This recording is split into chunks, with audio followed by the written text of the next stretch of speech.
of the Morristown Township Board of Education is called to order. This meeting is called in conformance with the Open Public Meetings Act with adequate notice provided as follows. Oh, that's better.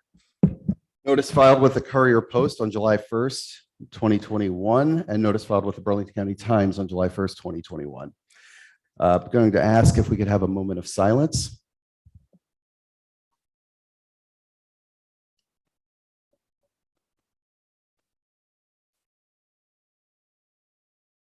Please rise for the Pledge of Allegiance. I pledge allegiance to the flag of the United States of America and to the republic for which it stands, one nation, under God, indivisible, with liberty and justice.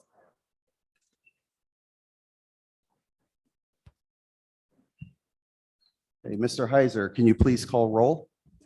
Dr. Alberti. Mrs. Arcaro Burns. Present.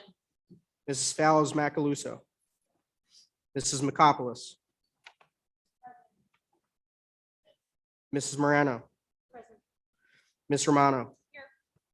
Mr. Villanueva. Here. Dr. Snyder. Here. Mr. Weeks. Present. Thank you. Okay, we've already conducted the executive session portion of our meeting. And let's see, moving on. I will call for a call for approval of the minutes. May I have a motion to approve the minutes for the meetings from March 8th, March 22nd, and April 5th, both the executive and this regular meeting and the special meetings. So moved. Second. Any comments, questions? Hearing none, all in favor? Aye. Any opposed? Abstentions? Yes. Okay. Got that noted. Okay, moving on. Are there any communications for the board?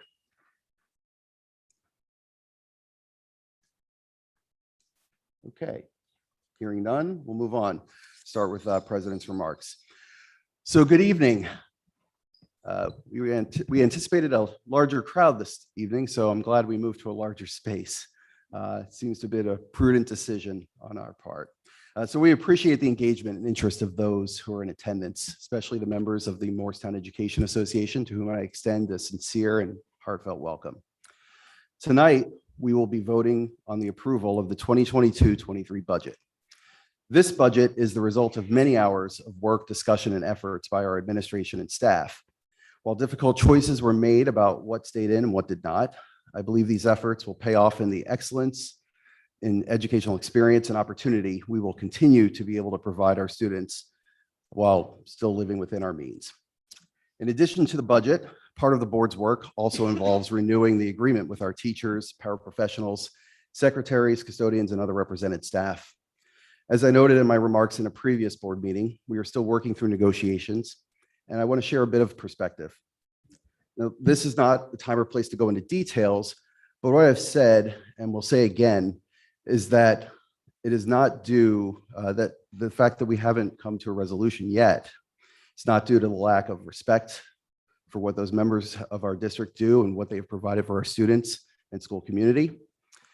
It is not due to a lack of understanding of what we have all been through over the last 2 years with the pandemic and adapting to different ways to help our children succeed and thrive.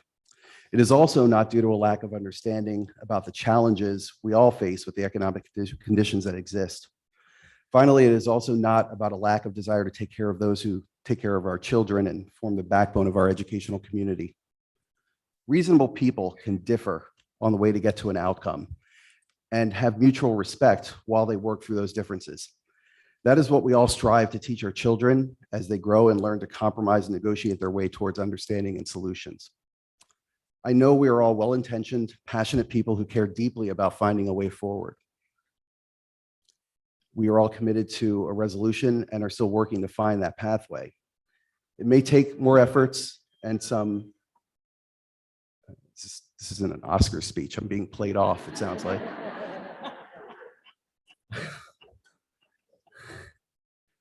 So as I was saying, it may take more efforts and some additional guidance to do that. And if we are resolute, open, trusting, and understanding, I believe and know we will find that solution and can maintain mutual respect while doing so. Interestingly, our differences in getting to a mutually agreeable solution are not the only thing we have in common. We share a focus on the goal of finding a path forward that addresses those differences fairly and provides a way to come to an agreement that allows us to get back to the goal of continuing to provide an exceptional educational experience for each child in an operationally and fiscally sustainable way. That is our charge, that is our commitment, and that is what I believe we will find a way to do. And once we do, it is my sincere hope that we can appreciate the process it took to get there, that we can understand that the process, though challenging at times, was what helped lead us there, and hopefully learn from it and work together to secure the foundation for the next time we are in this process. We all owe it to those who come after us and sit in these seats and do this work that we are all fortunate and honored to do. I also want to briefly touch on our evolving communication strategy. Some have asked for changes to the format of this business meeting for the Board of Education that we hold in public on a regular basis.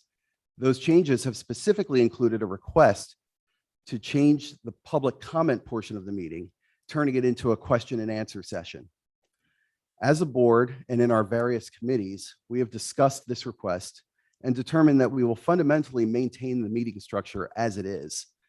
At the same time, being responsive to that request, we have created and will continue to highlight those ways for the public to ask questions and receive answers in what we believe are the most effective ways possible. To recap quickly, please bring concerns to the attention of teachers and building administration.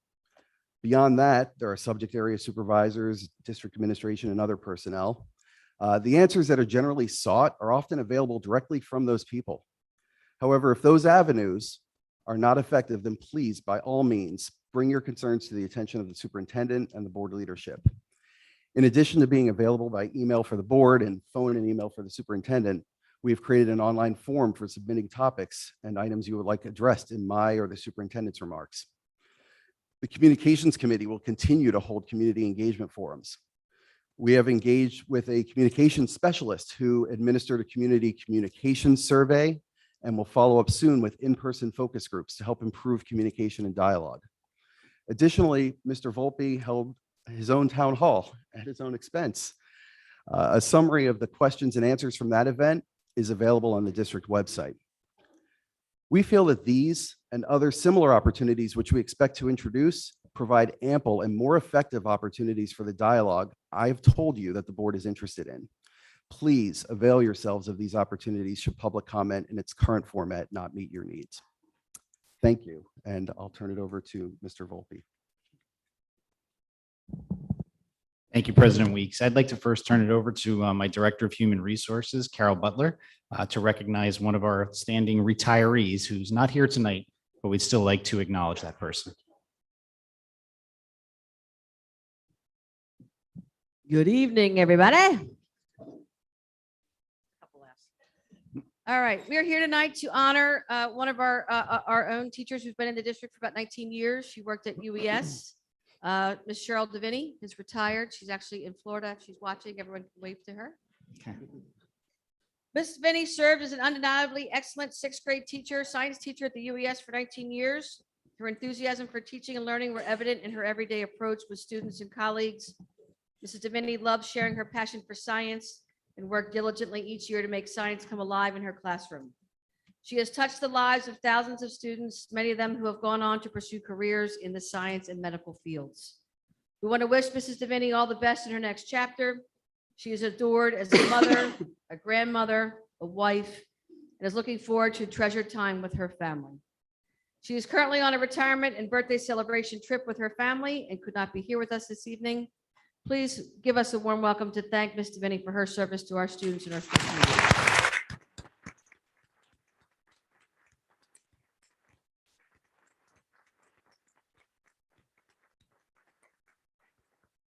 Thank you, Carol, and congratulations to Ms. Deviney.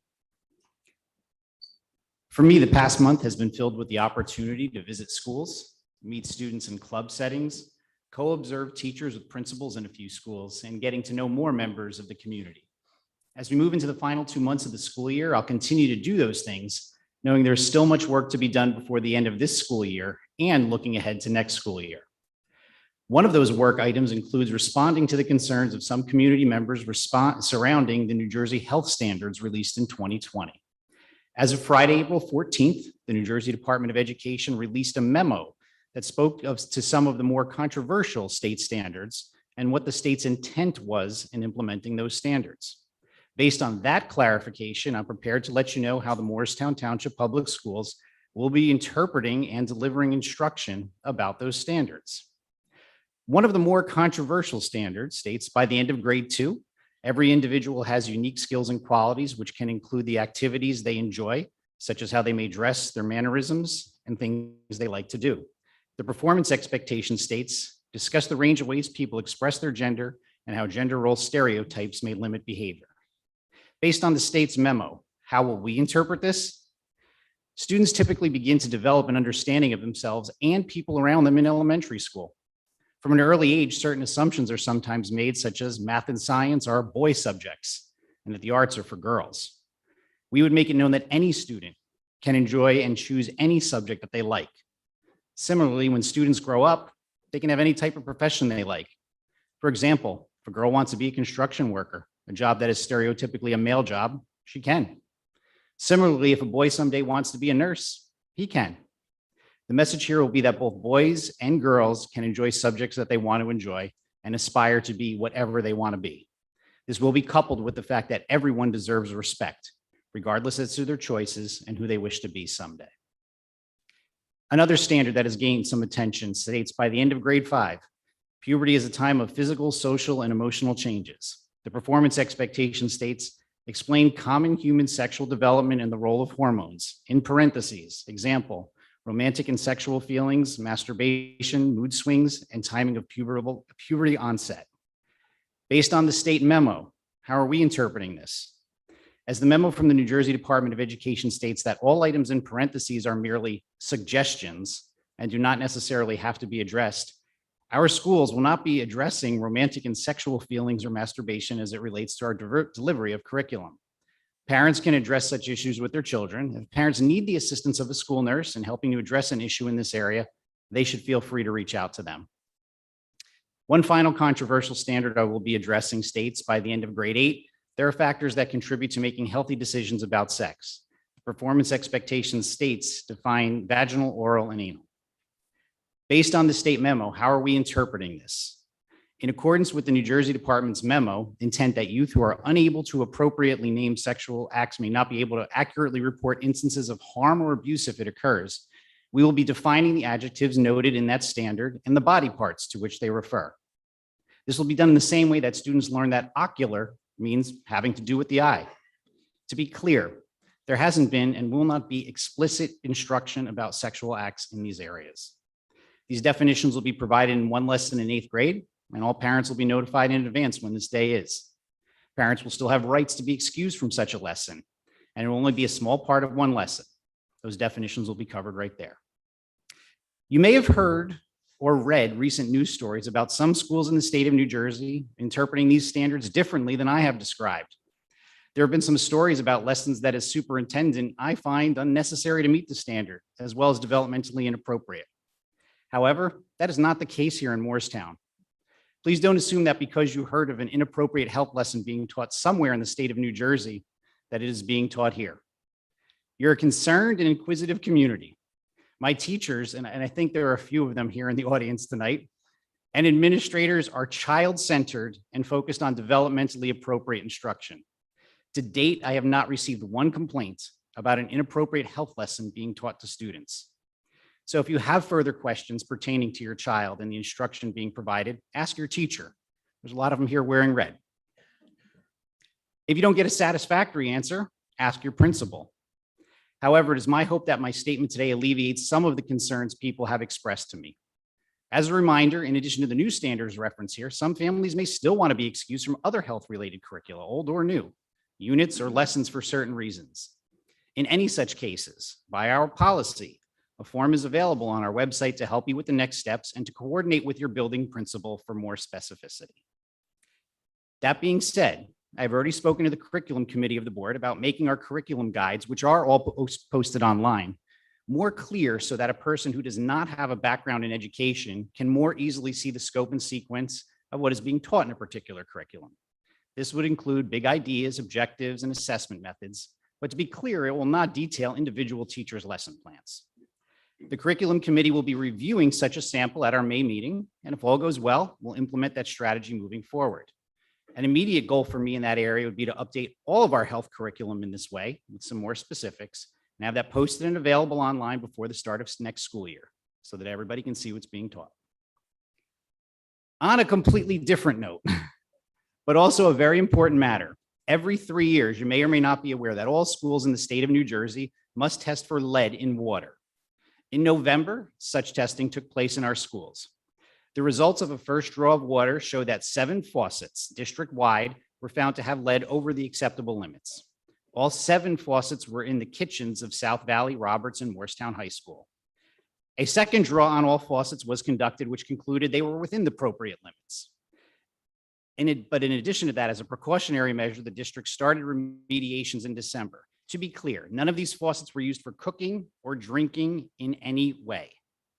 The precautionary measures taken included replacing all supply lines, fittings, valves, and outlets, as well as installing lead filters.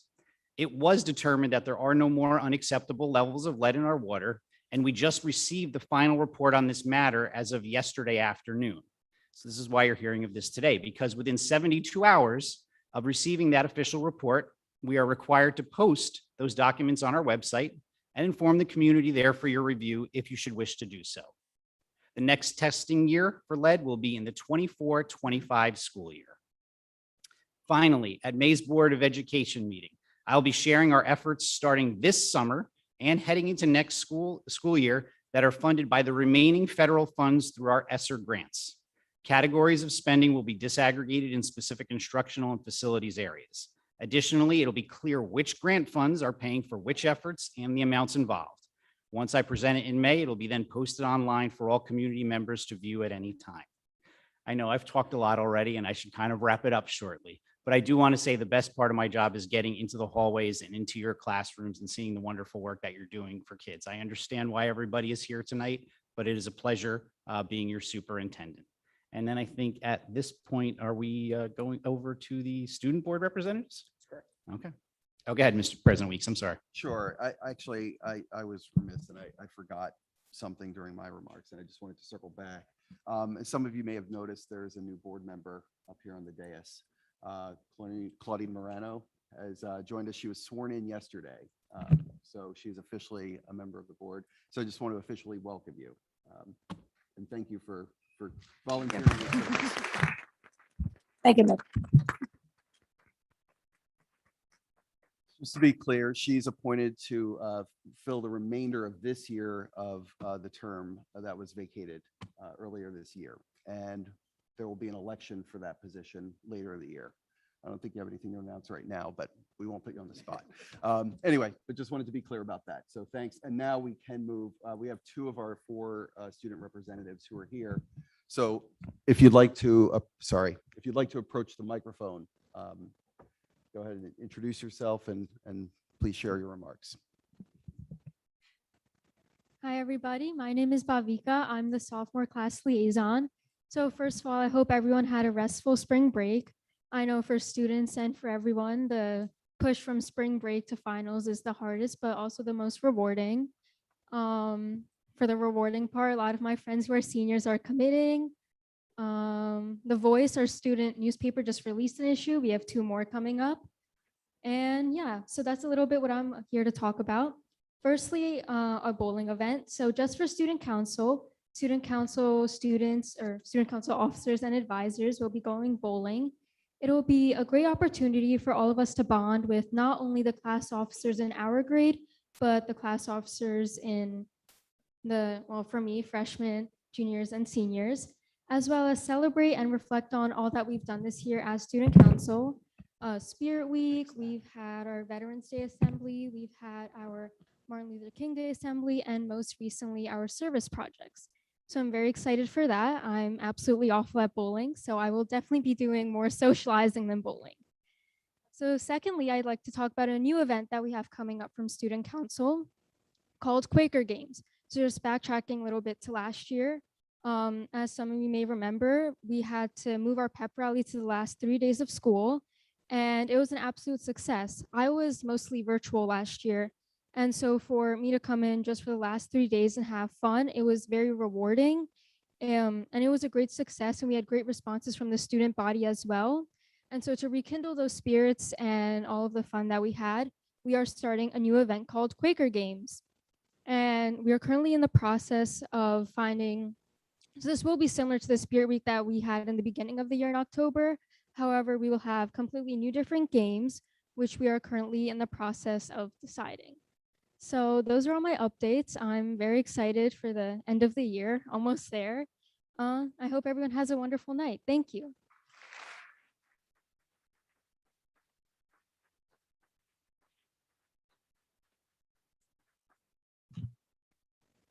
Good evening. Good evening, everyone. This is Yvette Wattal, your freshman class liaison. There are a lot of people here tonight, and I see so many teachers that I had throughout the years. It's like taking a trip down memory lane. Today, I'm here to talk to you about spring sports. Last year, spring sports had their seasons cut short, so this year we decided to give you an update on how they're doing. Baseball is 13-5, softball is 6-2, boys lacrosse is 3-6, girls lacrosse is 5-5, boys golf is 6-0, girls golf is 7-1, boys volleyball is 6-1-1, and boys tennis is 8-1. I got all those statistics on highschoolsports.nj.com, so if any of them are wrong, don't blame me.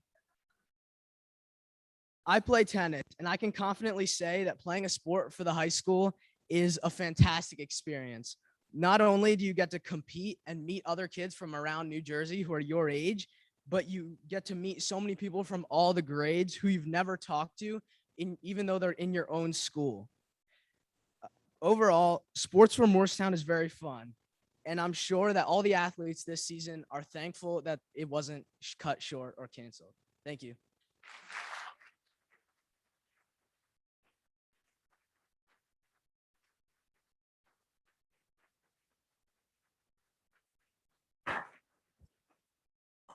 Well, I like that we have the students trained now. We don't even have to excuse them. They're just like, there's a budget talk coming up. We're out of here. We got homework. Okay. So I think Mr. Heiser, are you up? Oh, okay. I didn't know if we had any more like the grants update. Oh, I'm sorry, board committee reports. Okay. I knew we had something else. Okay. So why don't we start? I don't know, policy. You're right next to me. Do you want to start, Mark? Sounds good. So the policy committee met on April 5th.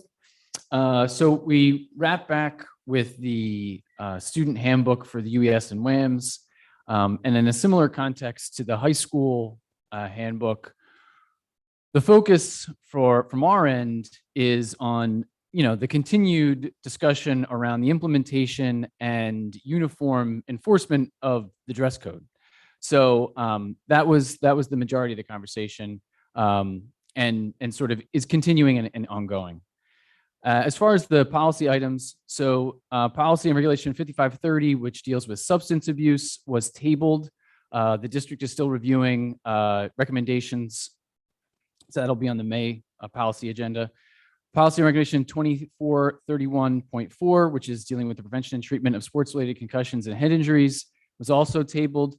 The additional information is around, so the school physician, this policy is dealing with the school physician or athletic trainer not making the sideline assessment of concussion anymore and requiring outside designation, and specifically about the objective nature of whatever metric would be used. So the MTPS athletic director has reached out to surrounding athletic directors to sort of see how they're handling it as well. But that will be on the May policy agenda as well. In a similar vein, policy 5460, which deals with the high school graduation requirements, which are new.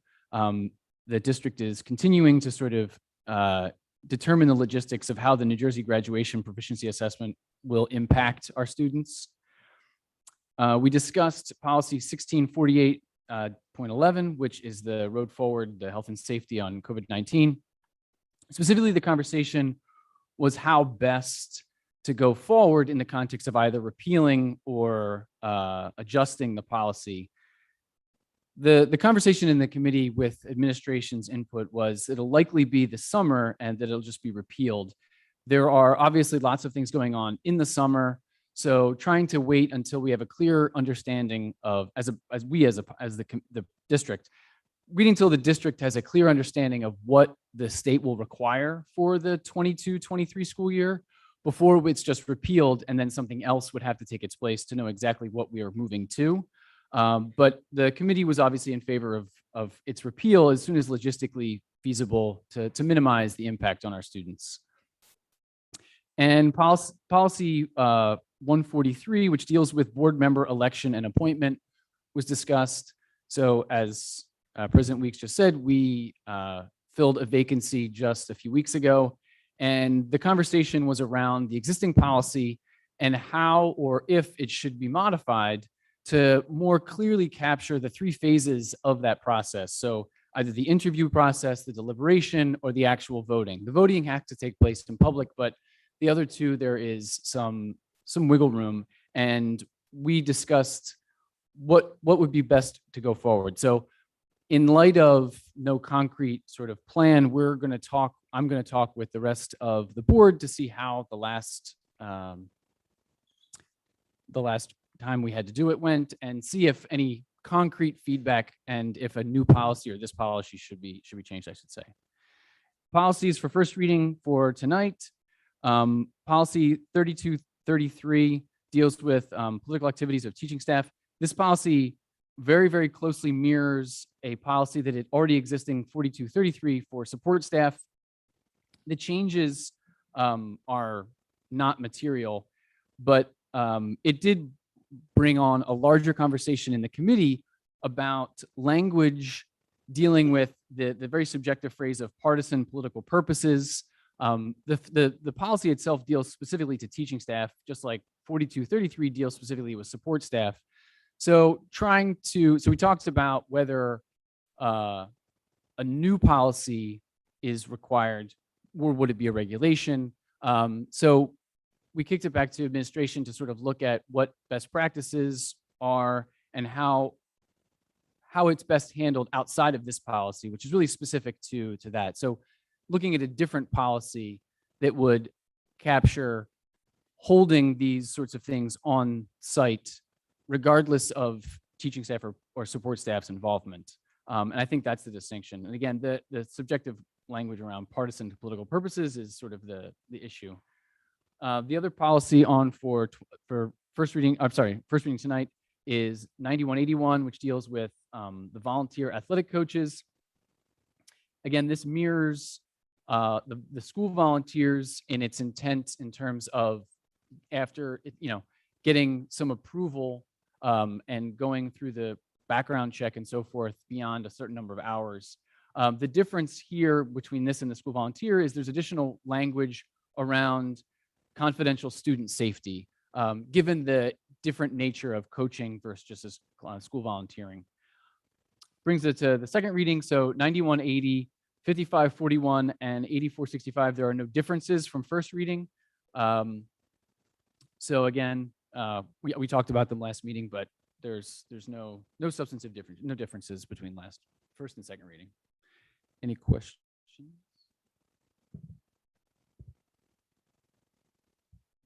No questions from the just board? quickly- Go ahead, Cheryl. Sorry, that was loud. 164811, I thought that had an expiration on it of the end of the school year. Is that not correct? There's aspects that, Karen, do you want to speak to that? I may be speaking out of turn, but I'll do it anyway. I don't think the policy itself has self-termination language in it, but I think the executive order that it follows contemplates that it's only in effect until the end of the school year. So I don't think the policy necessarily expressly terminates on its own, but I think by implication, when the executive order expires, it would also expire. But again, I'm speaking out of turn. I think the intent of administration was that there'll be guidance prior to the end of the school year to know if it will be, what will happen to it prior to the end of the school year. So, but that's speculative, but yeah.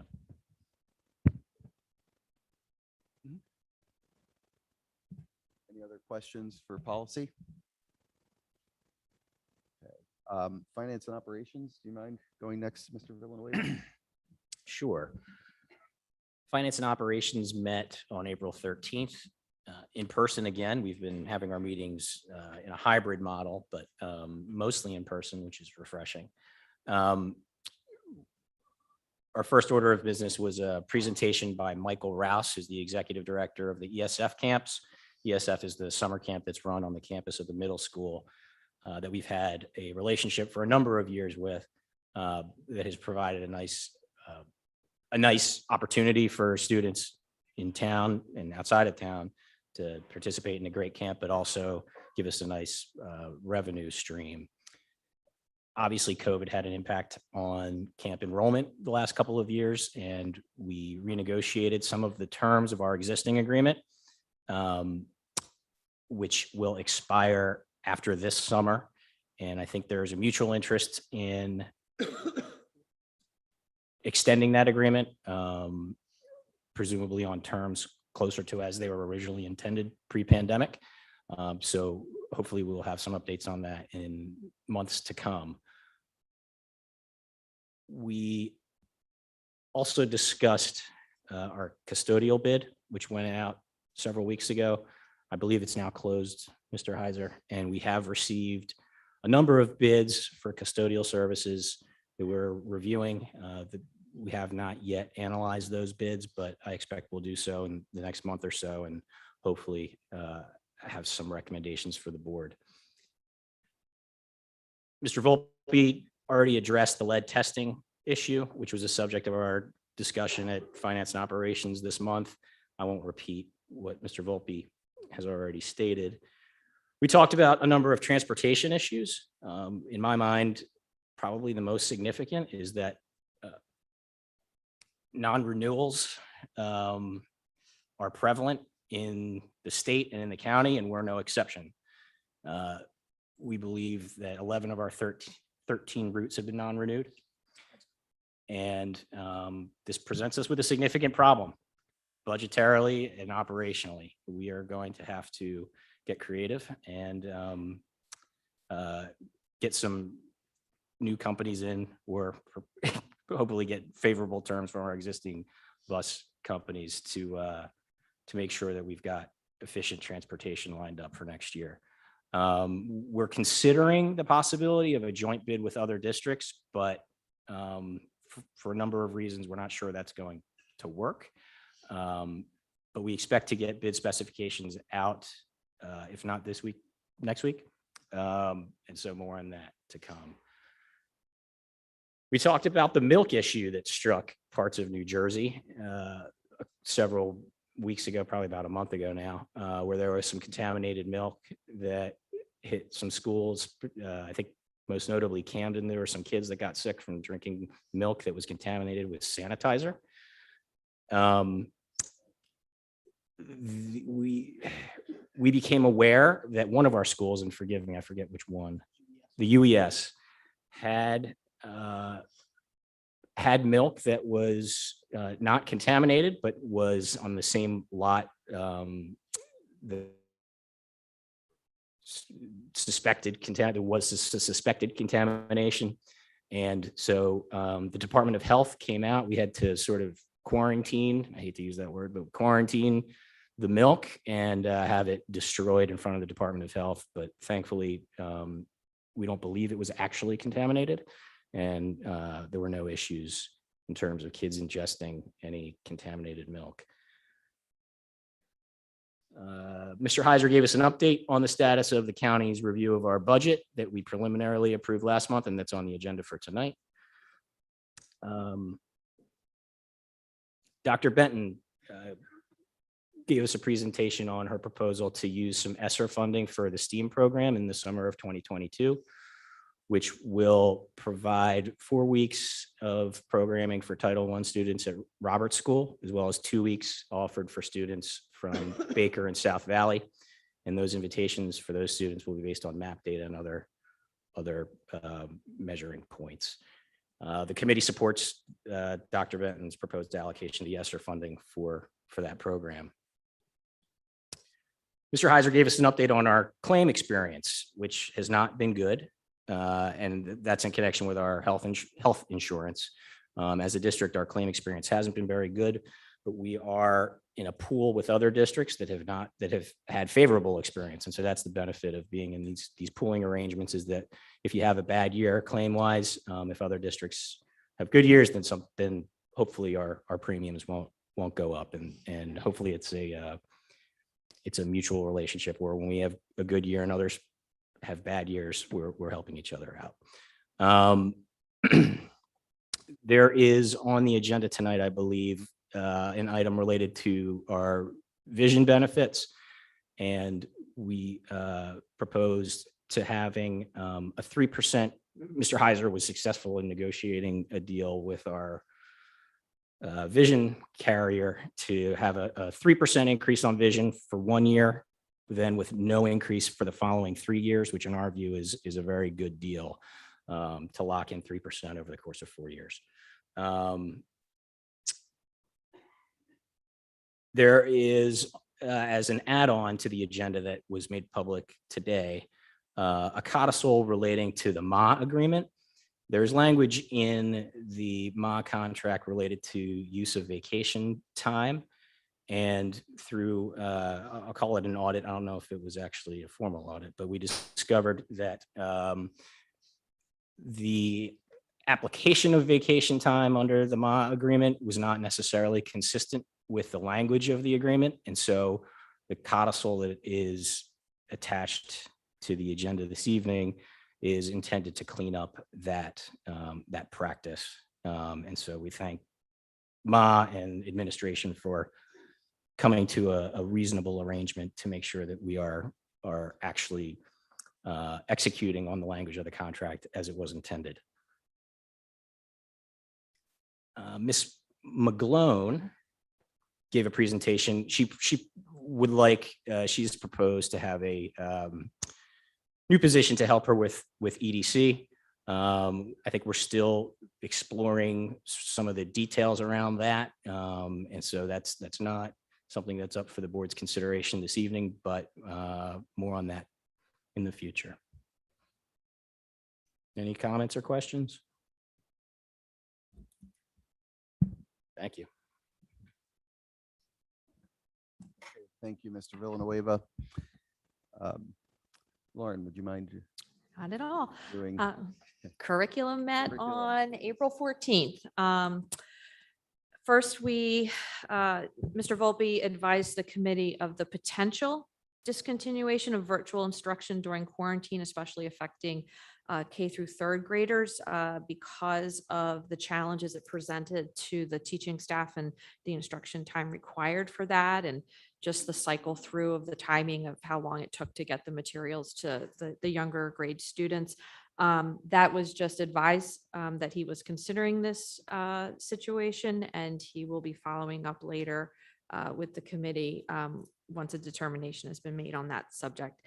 And then a very large portion of our meeting was, as Mr. Volpe already really eloquently explained, about the physical education and health standards. I will try and just highlight the things that maybe he missed that were in the minutes. One of the things we did look at was just the historical perspective. It did seem, maybe compared to other districts, we had implemented these health standards sooner than needed.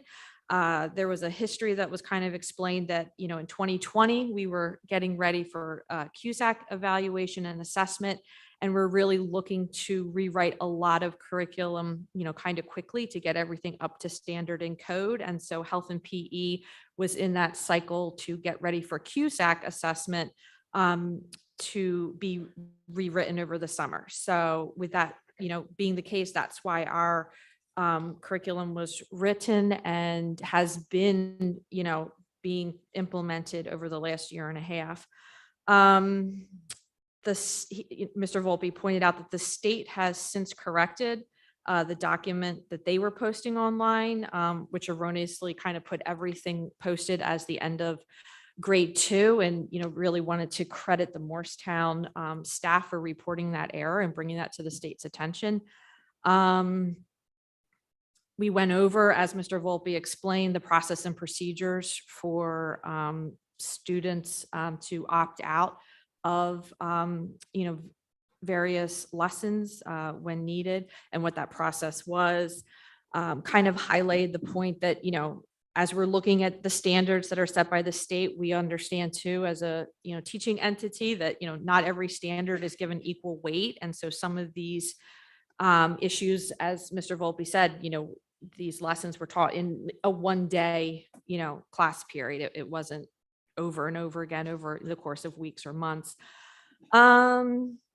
He expressed again that the lessons in the health were taught by nurses in the lower grades, and that there was a balance to make sure that students didn't feel, that there was anything wrong with them, and just that the indicators were just from a very definition-based instruction. Let me just see if there's other stuff here. Oh, we did talk about then a lot just about the process moving forward. Mr. Volpe and Dr. Benton talked about really bringing forward next meeting. And again, Mr. Volpe kind of mentioned this, a standard of procedures moving forward for how curriculum was going to be developed and what that process and approval was going to look like. We talked about last meeting how there was a more deliberate time frame for how curriculum would be implemented and rolled out and piloted. And so looking to move forward, the administration was looking to put something more concrete in place so that, there was that clear understanding of the standard of procedures, so that committees also would have that better understanding too, and it would be brought to committees in a more consistent way. Okay. And then we also talked, so that was the health situation, which did take up most of the meeting. And then we talked about at the end, just looking at our numbers as far as enrollment and what our needs were in the various grades and the various class sizes. And Dr. Benton reported that at the moment, we are looking pretty good with how our class sizes are in the lower grades and our enrollment. But still, we know that a lot of times in the summer, those numbers change. And so we need to be flexible for, what's anticipated as far as enrollment goes. And I guess that's about it. Any questions?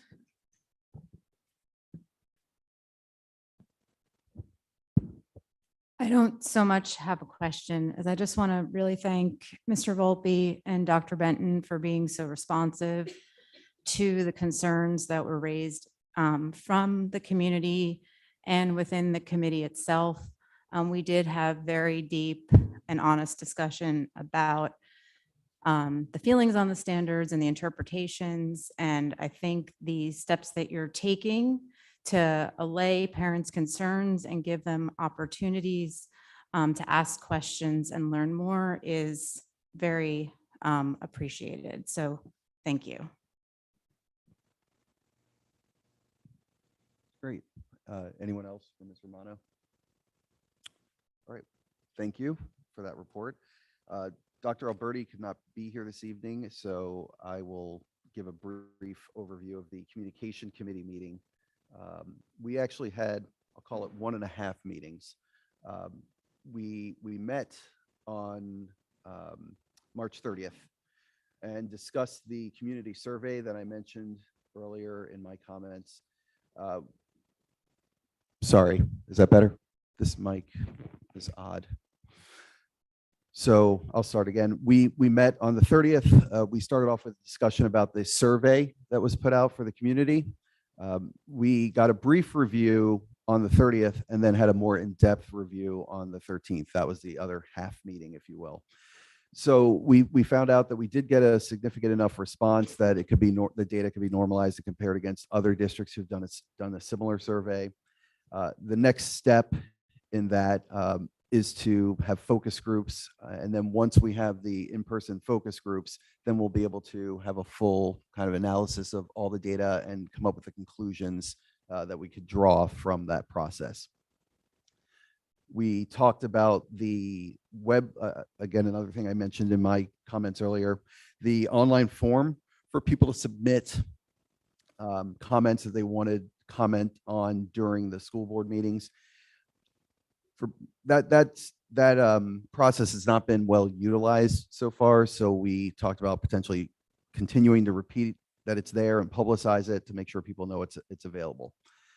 But we haven't had many questions on there, and any of them that have been on there, we've either addressed in the comments between the superintendent or the president, or those people have been responded to directly. We talked about the town hall that at that point was upcoming, and understanding a little bit about the format of that. Mr. Volpe explained to us what his thoughts were about that and his plans for that. We talked as a committee about addressing the, well, I'll get this one first, about the concerns that the community had about hybrid board meetings, about Q&A and board meetings. Again, something I spoke to in the president's remarks. We also talked about how we want to better understand how best to communicate as a committee, or I'm sorry, as a full board, and being cognizant of the rules around quorum and not having email conversations and discussions. We have kind of a laborious, arduous process for sharing information among the board. We want to see if we can streamline that, but we figured that would be a better topic to tackle when we have our board retreat, which we're still planning a date for. We also talked about the process that we would go through for filling the board member vacancy. I think we can all conclude that that process worked out really well. So that discussion we had was obviously beneficial to that. So that was basically it. That was the 1.5 communication committee meetings that we had. So any questions, comments? All right. Hearing none, we'll move on from the board committee reports, and we'll move to public comment. So just a note to everybody, we actually have 3 public comment sessions during this meeting. We'll have this first one, which is on agenda items specifically. Then we'll have another public comment period for budget items, because we will be talking about and voting on the 22-23 budget tonight. And then at the end of the meeting, as we traditionally do, we'll have a public comment period for non-agenda items. So those 3 comment periods will be coming up. So starting with the first one, I will entertain a motion to open public comment on agenda items only at this point. Okay, all in favor? Buenas noches. Any opposed? Abstentions? Okay, so I will say for this public comment on agenda items, please come to the mic, state your name and as much of your address as you're comfortable with giving. You'll have 3 minutes to speak. And as we've discussed, this is not necessarily a public, not necessarily, it isn't a question and answer period. So it's best to follow up with an email if there's a question in your comment. And please be respectful in your comments and do not address board members specifically. Thanks. Okay, so I see we have somebody at the mic. Okay. Buenas noches. Mi nombre es Luz Ortega. Miembro de la Junta Escolar, estudiantes, padres y familias y compañeros de trabajo. Gracias por la oportunidad de hablar aquí hoy. Probablemente me reconocen, ya he hablado aquí antes. Mi nombre es Luz. Trabajé haciendo limpieza en los colegios del distrito durante 15 años hasta el junio 2021.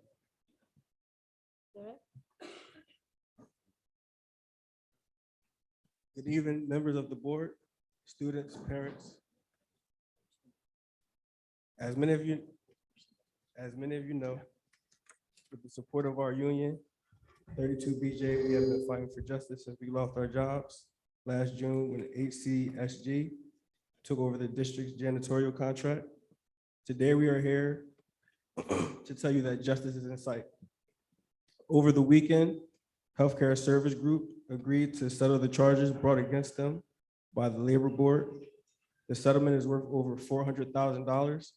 That includes back pay of wages and reimbursement of medical expenses workers incurred after we lost our jobs and our healthcare. The agreement also includes the requirement of respect our rights and bargain with our union. Most importantly, we will be coming back to work with the district. We are so thankful to those of you that have supported us to fight. However, we still need your help. The district recently received bids from companies from a new 2-year contract to clean the schools. Among the bidders are 2 responsible contractors that are committed to upholding the industry standard, wages, and benefits, including the quality, affordable healthcare we previously received. We urge the district to award the contract to one of these responsible companies who will respect our rights and provide fair wages and benefits. Thank you again for your time. We look forward to being back at work, taking care of the schools where your children learn. When we are back working with our wages and healthcare restored, we will once again be able to care for our families.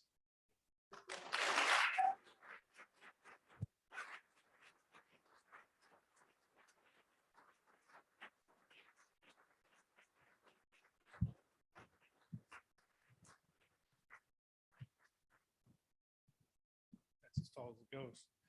My name is Donald Smith. No address. No required. I am going to address the board because I'm not here to address the teachers or the parents. I solely moved to Morristown for the schools, for these schools. I've been here since my son was in kindergarten, first grade. All right. So my issue is in regards to public or the health standards. Okay. I'm trying to figure out what happened to reading, writing, and arithmetic. What happened to just teaching my child what they need to know and leaving the sensitive stuff to the parents? Okay, I feel like stuff is getting shoved down my child's throat that is unnecessary. I can teach my child properly for stuff that belongs in the home. Okay, I appreciate the comments where you guys are standing.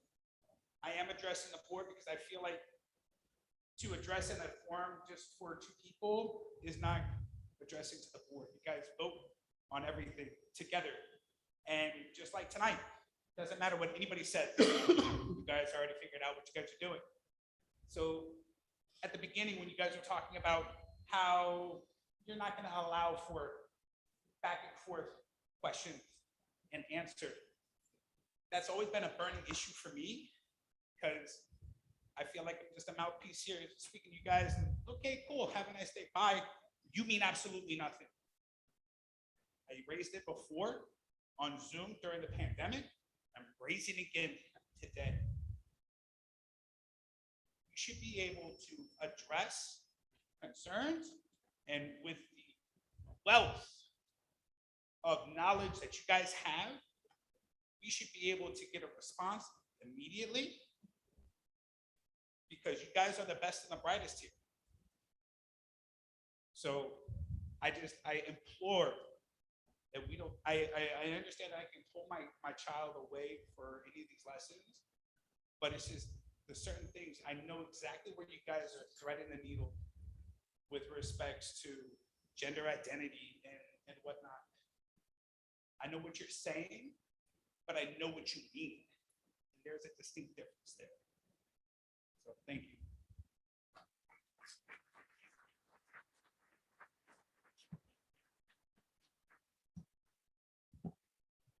I'm not as tall as he is. Thank you, Mr. Volpe, for your opening remarks on the health standards. I do have a couple of comments and questions. First of all, Sarah Rivera, sorry. First of all, will you be posting your opening comments online and incorporating them into the posted curriculum so that it's completely transparent as to what is and is not being taught here in Morristown? That's an easy yes or no. Maybe.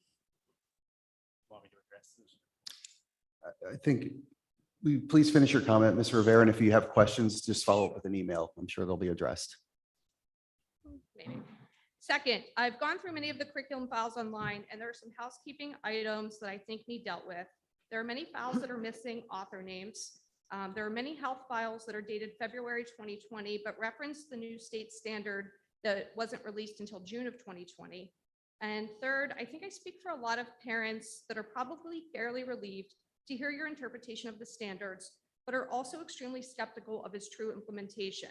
It would be nice to hear you go on record that appropriate disciplinary action will be taken if a staff member violates your interpretation of the curriculum as stated today.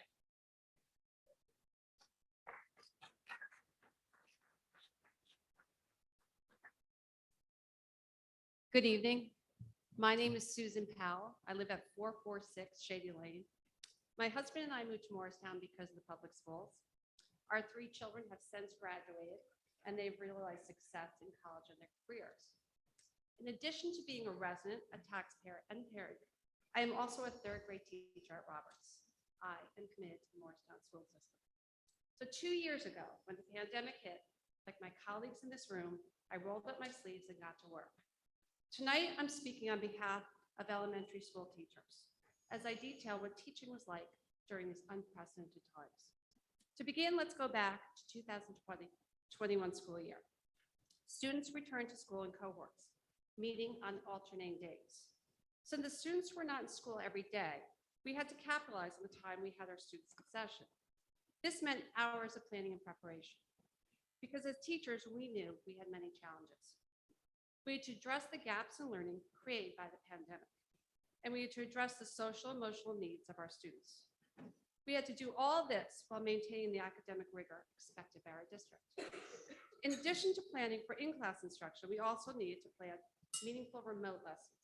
For me and my colleagues, this meant we had to plan lessons, record videos, make copies of materials, post assignments on Google Classroom, create packets, stuff folders, and communicate with parents. We did this during our lunch, our prep, and at night. We worked hard, but we were optimistic. Things had to get better. Jump ahead to our current school year. We no longer had cohorts. Our entire class would be back in person. We were slowly getting back to normal. I was piloting the new language arts program. It was a fresh start, and it was going to be a better year. Was I wrong? By the end of September, I had students out with COVID that was back to online instruction. It was difficult. This is how it played out. When I got word that students would be quarantined, I needed to collect materials, make copies of assignments, communicate with parents, and they would pick up their child's bin, or I would drop that bin off. Then I would provide synchronous instruction for the students in seat and at home. Finally, when the quarantined students returned to school, I needed to unpack their bins, review their work, and individually catch them up on concepts and skills. For me, the revolving door of quarantined students began in September and went to mid-January. I have been a teacher for 15 years, and this has been by far my most difficult year. As teachers, we have been flexible, responsive, and dedicated to the needs of our students. We are committed to our profession and to every child that walks in our classroom. We don't expect accolades, but we do expect to be valued, to be respected, and to be treated fairly during this negotiation process.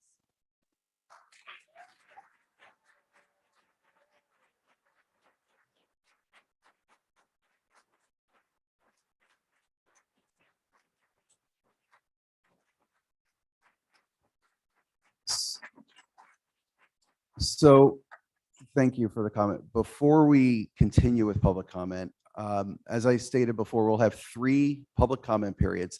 This first one is for agenda items. So if we could have people, in addition to your name and your address, let us know which agenda item you're speaking to. And if there's not an agenda item, let's wait until the appropriate public comment period for that, please. Okay? So you have an agenda item to Yes. speak to? Yes. Okay, but actually, and also, Ms. Rivera, you've had attorney. But I didn't take my whole 3 minutes, so Well, it's going to be hang real on. short. Let's see, is there somebody else who wants to speak to an agenda item? And then when we're finished with that, we can certainly come back to you. Thank you. Elizabeth Pollard, 64 Brooks Road. The first time I spoke at a board meeting was 6 years ago. I'm sorry, Dr. Pollard, the agenda, you have an agenda item Oh, I you're do. speaking Yeah. to? Okay, Yes, yes. okay, thank you. The first time I spoke at a board meeting was 6 years ago to support a child from the LGBTQ community.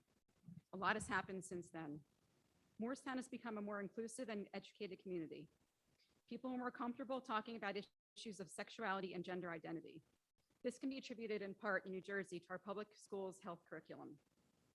Fear and lack of knowledge often contribute to decreased acceptance of others. It's never acceptable to make anyone, especially someone from a marginalized group, feel excluded. Why does gender neutral language upset anyone? Rates of adolescent suicide are increasing. 2 of my close relatives died by suicide. The more I talk with people, the more I realize this is not an exclusive club. Exclusion and ostracism of children for any reason affects mental health. Please keep an open mind and an open heart, especially where our children are concerned. Thank you.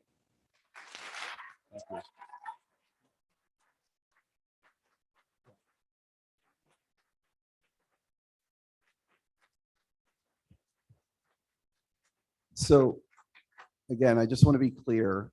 Can the people doing public comment now, please note which agenda item you are commenting on during the agenda item public comment period. And if it's not an agenda item now, we'll certainly have that open public comment period at the end of the meeting. Yeah, I don't know if I'm confused or not. But the opening comments about the budget, I guess would be the agenda item. Is that accurate? Okay, perfect. So my name is Stephen Phillips. I was fortunate enough to grow up in Morristown. I'm fortunate enough to have 2 parents who still live in Morristown. And, you know, obviously most fortunate to have been teaching in Morristown for 14 years. And over that time, I've met some incredible people. I've met some incredible students. I've met some incredible board members. Most of all, you know, over the past 2 or 3 years, especially, I've got to see kind of what everybody here is about. We've had to change a whole lot about what we do. And I know that's not just us. And I know that's not just this town. And I know that it's been kind of nationwide. But I'm here just to talk a little bit about what we do and what we've done. And I've seen our district, I've seen our school in particular kind of rally around the cry that's been put out to adapt and achieve and keep implementing new the standards that we're talking about, new teaching dynamics and everything else. I've seen our department take what is typically a classroom that's interactive and fun and very inclusive and kind of loose and have to make it virtual and doing HIIT workouts at 7:30 in the morning with groups on Zoom and kind of just changed everything about what we've done for years, just make it work. And then we come back and, you know, we're painting lines outside on a parking lot to play pickleball and badminton outside and just adapting, all with a smile on our faces, all because we are really surrounded with very like intrinsically motivated people that just want to do well for our students, for the people around us, constantly pushing and motivating ourselves to be better. And again, just to adapt. And over the course of my 14 years, I've been very blessed to be put in very fortunate situations everywhere that I've gone. And the most confusing part has always just been why we all have to gather here every couple of years to do this. It's frustrating, and I just wish that it was different. I think the entire environment would just be a little bit better if we felt support at times. And obviously we do feel supported. And I think that some of the opening comments about how, you know, that we do want a fair settlement on both sides and everything else. I don't think that anyone here is lying or that that's not what we want. I just really feel like the entire vibe, the entire environment of everybody in this room would just be a little bit different if, you know, we actually kind of felt that. I don't think anyone's looking for a big Christmas bonus or anything else. I just really think that you have a really special group of people, you know, that are sitting in front of you that again, aren't extrinsically motivated by anything, just very intrinsically motivated people that want to do well just for the sake of the kids and just for the sake of the faculty members. And so I hope this gets resolved very quickly. And I thank you all for your time.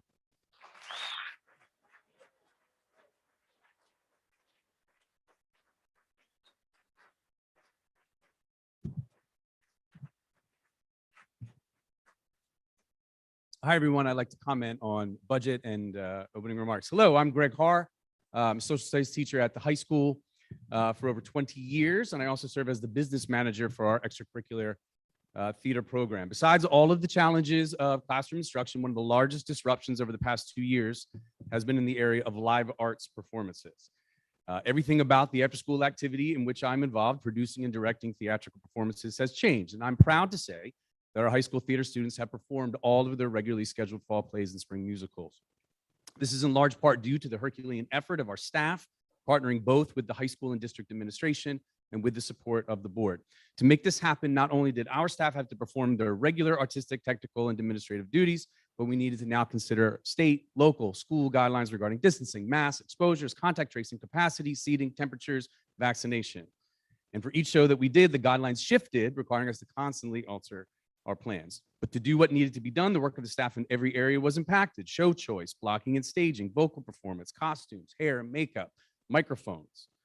But our staff was dedicated to making the shows happen for the benefit of our students and for the entire community, and we did it by going beyond our job descriptions. We offered streaming options for our performances, including a free live stream to the Evergreens and Brandywine Senior Homes just a few weeks ago.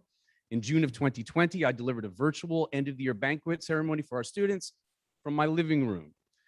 And last year, when many high schools were canceling the spring musicals or pre-recording them with no audience, ours was performed outdoors on the Baker School playground to provide our actors and technicians the opportunity to perform a live show to an in-person crowd. Despite us incurring most of our typical production costs, our audiences for the shows paid no admission, which was an important way for us to thank and to build unity with the Morristown community. Consistently through the years, even more so through the pandemic, Morristown staff members, like those in the high school theater program, have demonstrated that they value their students and their schools. The Morristown Board of Education should show that they value their staff members. Let's work together. Let's get a contract done. Thank you so much. Thank you.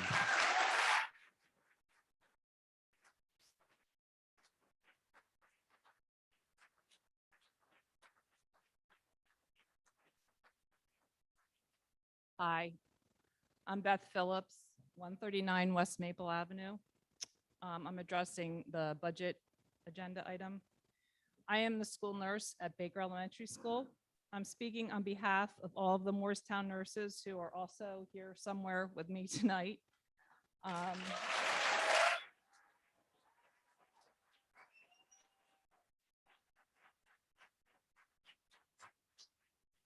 I have been the school nurse at Baker for over 16 years.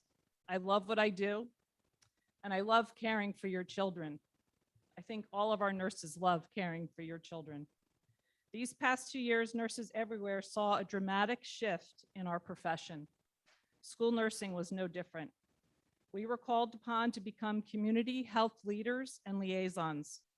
Our already busy days became even busier as we added screening for symptoms of COVID, data collection, contact tracing, and quarantine protocols. These demands left little time for normal nursing duties, but we somehow did it all. We added hours into the day by working from home at night. The nurses worked hand in hand with the Burlington County Health Department to provide the county with the needed data to monitor COVID transmission within the community. The New Jersey Department of Health released updated COVID. As nurses, we were responsible for implementing these guidelines and communicating the changes to our family and our staff as they occurred. Some were frustrated with our diligence as we checked symptoms, quarantined and isolated students and staff, and we understood this frustration. We all have been affected by COVID. Many families, though, relied on the nurses to provide them with a COVID protocol and to assist them as they navigated through a very scary time. We were available to our families and to our staff day and night, weekends and holidays, to help assuage their concerns, give them guidance, and answer their questions. Our goal through it all was to keep our students and our staff safe and as healthy as possible. As school nurses, this has always been our goal. It may have looked a little different during the pandemic, but it's still our goal. The health and safety of our students and staff will always be our top priority. Consistently through the years, and even more so throughout the pandemic, Morristown nurses and all staff members have demonstrated that they value the students of Morristown and the Morristown schools. Please show that you value your staff members as well. Thank you.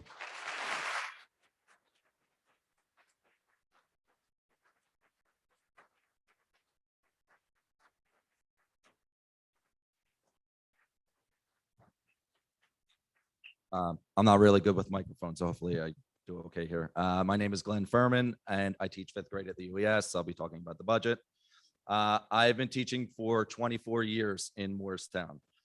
The technology has really changed since I first started out. I never imagined I'll be using something like Zoom and Google Meet. I have to make sure I know who is supposed to be online and let them into my meeting on time. I need to make sure my camera and microphone is on, and my students' cameras are on and microphones are off. I once heard a student yell to her parents, "Oh, we're taking notes again?" I need to make sure I'm sharing my screen so the kids at home can see what the kids at school are seeing.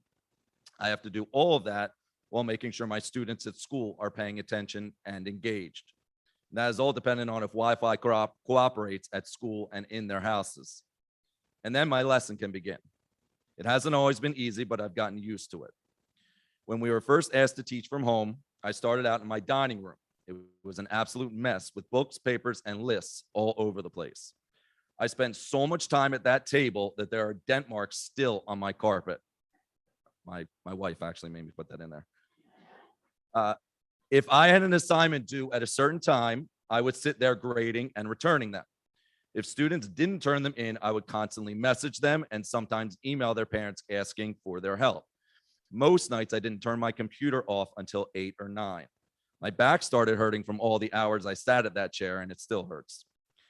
When I learned how to teach my class using Google Meet, I was so excited that I could see the faces of my students again. I got kicked out of the dining room and had to go to the room in the farthest corner of my house so my wife could teach her students and my 2 high school kids could attend their remote classes. I had to practice controlling the volume of my voice, which is not easy to do. That might have been the hardest thing for me to do during this pandemic. My family was very excited when I was allowed to go back into school to teach. I was just one of 3 teachers who did that, and I loved the peace and quiet, and also I didn't have to control how loud I was.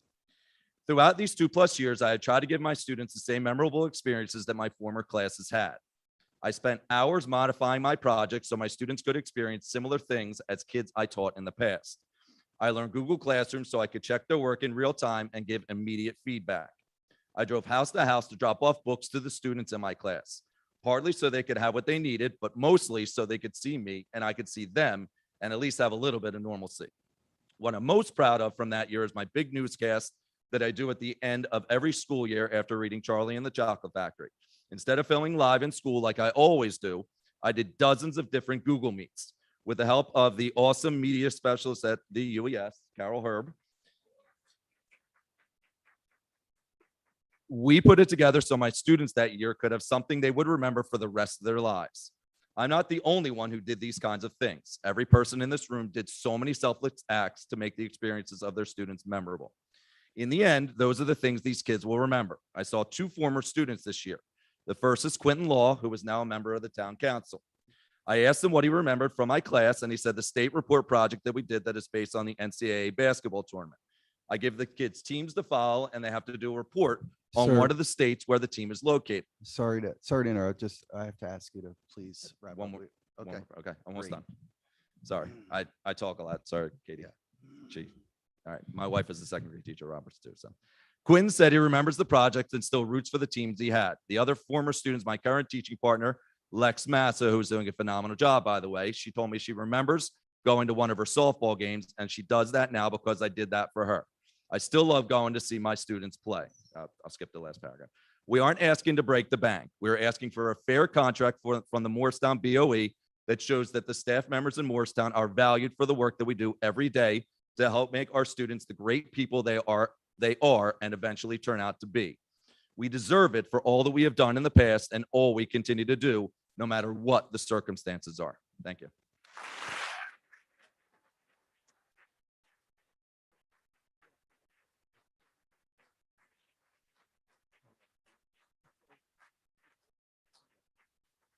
So I just want to remind everybody, in addition to this being about just agenda items, please keep it to 3 minutes if we want to give everybody a chance to speak.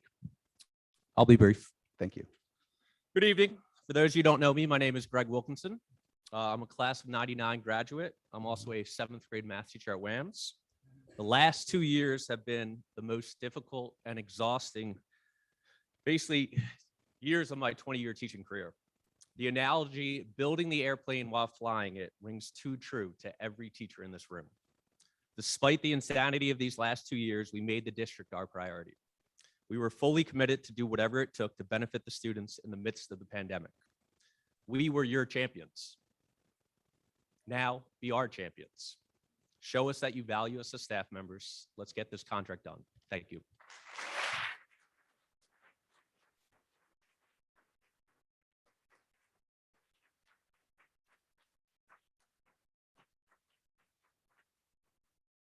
Thank you, board members, colleagues, audience members. My name is Amy Mealy, and I've been the librarian media specialist at South Valley Elementary School for 19 years.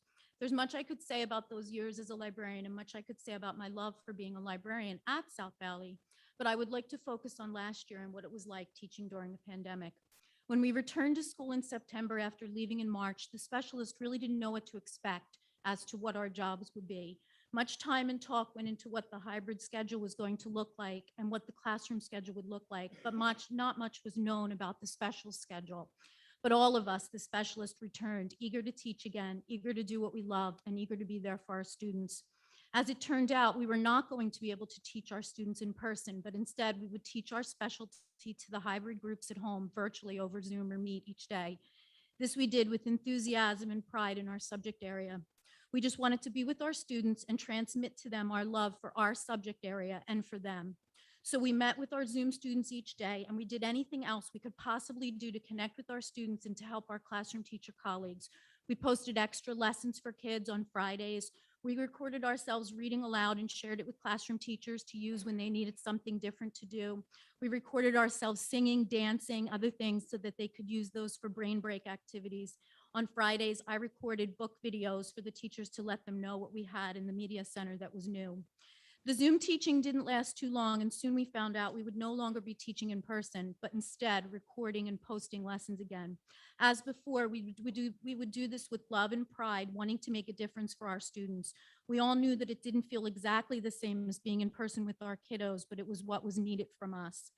Little did I know that when the new directive reached us that I would not be recording library lessons. There was something different needed from me. I was told when the hybrid groups broke up and all of our students returned that I would be teaching the full remote 3rd grade. Now, bear in mind, I've been a librarian for 19 years and I worked in a public library before that. It had been a little while since I taught math, and I used to joke with my students that I became a librarian, so I never had to teach math again. But this is what the South Valley students needed from me. This is what the district needed from me. So I took a deep breath and dug in.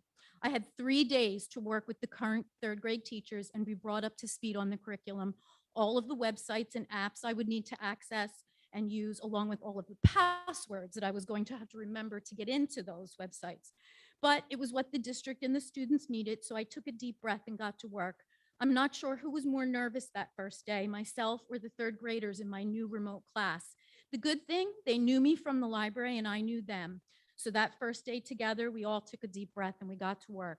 I'm very proud of how hard they worked and I'm very proud of them. We had so much fun and we all of us together learned a great deal last year. The year ended with our graduation and our clap out, and my remote kiddos got to spend the day at school with me in person. We reflected on our year and they all agreed that the nervousness they felt in the beginning turned into gladness that we were together and that I was their teacher. I reflected with them and I shared that I was glad I ended up as their 3rd grade teacher and that the math was easier than I thought it was going to be. Consistently through the years, and even more so throughout the pandemic, Morristown staff members, including the specialist groups that are here today, have demonstrated that they value their students and their schools. The Morristown Board of Ed needs to show that they value us. Thank you. Okay. Thank you. I'm actually, before we go to the next comment, I'm going to use my pattern recognition skills and say if there are a lot of comments that pertain to the budget, we're going to listen to those during the public comment for the budget period. So let me ask right now, if you don't mind, I'm going to ask, is there anybody else who has a comment on a agenda item other than the budget? Okay. Just want to make sure before we go to the same person again.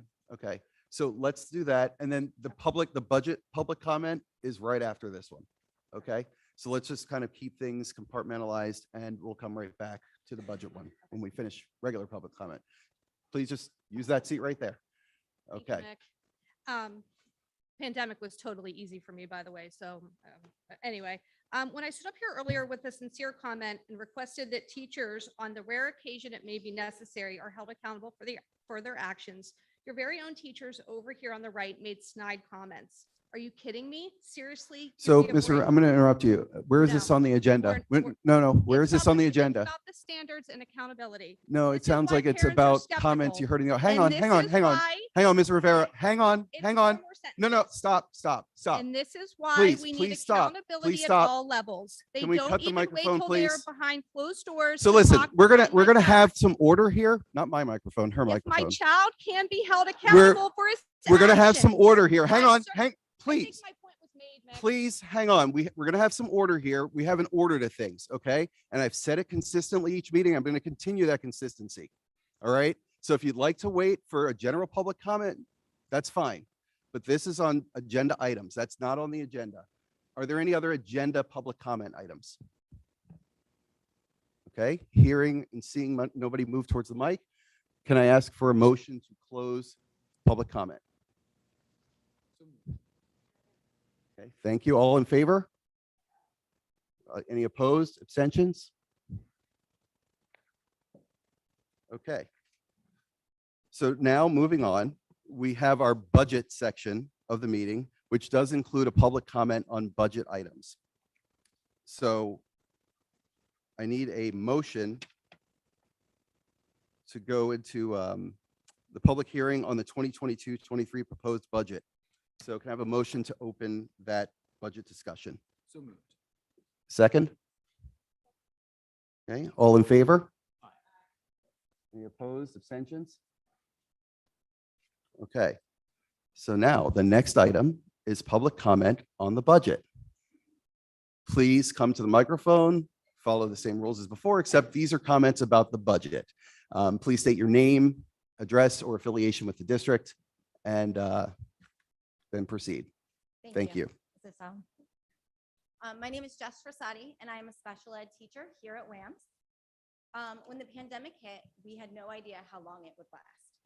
That being said, my colleagues and I went to many lengths to ensure that that the students stayed connected to their teachers, their peers, and their community. To best help my students work through their lessons, I started by providing each student with a daily checklist and a way to get in touch with both myself and their peers. I wanted to reduce the students' feelings of isolation. After creating an individual Google Hangout with every student, I also created a pull-out support hangout. Every morning, I would greet the students in the class hangout. It was in this group chat the students could have casual conversations, ask me general questions, or just chit chat with each other. It provided us all with a much needed ongoing conversation. On an individual basis, the students had access to me 24/7 through our individual chats. Some students would work first thing in the morning, while others late at night. Through the entirety of the lockdown, I responded to the students' questions around the clock. I wanted to ensure that the students' needs were being met despite the time that they chose to do their work. It was not uncommon that these conversations turned into phone calls or Google Meets so that I could better help these students. In addition to this, I held daily Google Meets that were open to students so they could log on at a predetermined time to meet with me. During these meets, I often answered academic questions, but more importantly, I met the emotional needs of my students. We talked about a lot of things and I helped them get through this pandemic. There were other students who I would meet with twice a week for an hour each on Google Meet. We would work through these assignments one-on-one together, and I would get them ready for the week ahead. During this time, I was living an hour away from Morristown. At times, I would have students in need of supplies so that they could complete their work. While my first attempt was to find someone nearby who could help them, it wasn't uncommon for me to drive an hour each way to drop things off to each student. I wanted to make sure that they were successful. All of what I have mentioned is in addition to the parent conversations, the daily modified assignments for 4 classes, and the day-to-day operations of my position as an in-class support teacher. I am not alone in doing what needs to be done to help my students. Through Google Classroom pages, shared Google Docs, Google Chats, and group texts, my colleagues and I worked together and collaborated to ensure we were all meeting the needs of the students. Consistently through the years, and even more throughout the pandemic, Morristown staff members have demonstrated that they value their students and their schools. The Morristown Board of Ed needs to show that they value their staff members too. Thank you.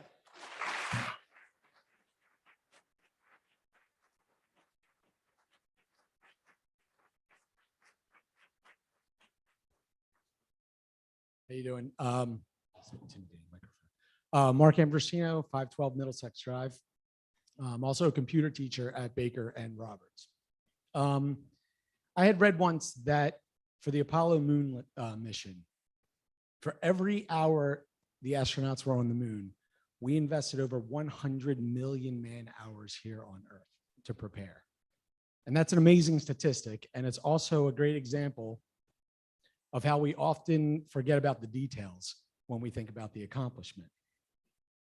I thought about this the other day when I noticed on my Google Drive that in the first 15 months of the pandemic, I had created over 500 videos for students, for my fellow teachers, for parents at home.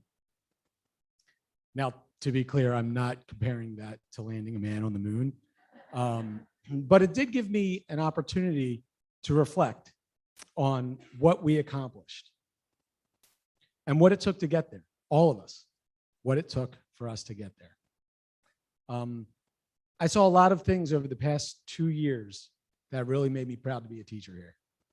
Too many to mention in just 2 or 3 minutes. But I think a lot about my elementary colleagues who, prior to this pandemic, used technology in the classroom a little bit, an appropriate amount, but then were suddenly told they could use nothing but technology. They were given this news on a Monday and were delivering instruction virtually on Tuesday. The entire manner in which they were expected to execute their job completely changed in 24 hours, literally. I remember that Monday very clearly. Everybody came in, put their head down, rolled up their sleeves, and got to work. They received very little training and had almost no time. But they had this thing that they had to figure out how to do. And they had to continue to figure out how to do this every day, change after change, for 2 years. They were building the plane while flying it every day, but that plane continued to fly. Now things are getting back to normal now, and it's great. The kids are back in the building. They're learning their fractions, their adjectives, their word cycle, and it's great.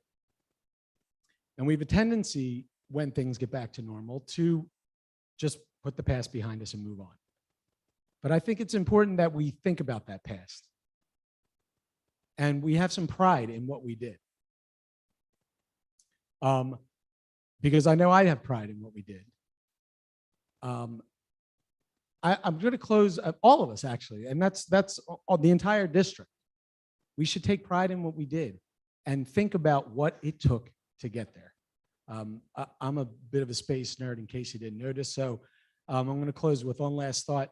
On the Apollo 13 mission, when 3 astronauts were stuck in space and they were struggling to get home, somebody asked Gene Kranz, who was the NASA flight director, if he thought this was going to be NASA's darkest moment. And he knew the team he had around him. He knew what they were capable of doing. He knew how much they prepared. He knew how much they were dedicated to this mission. And he said, no, actually, I believe this will be our finest hour. And it was. Thank you.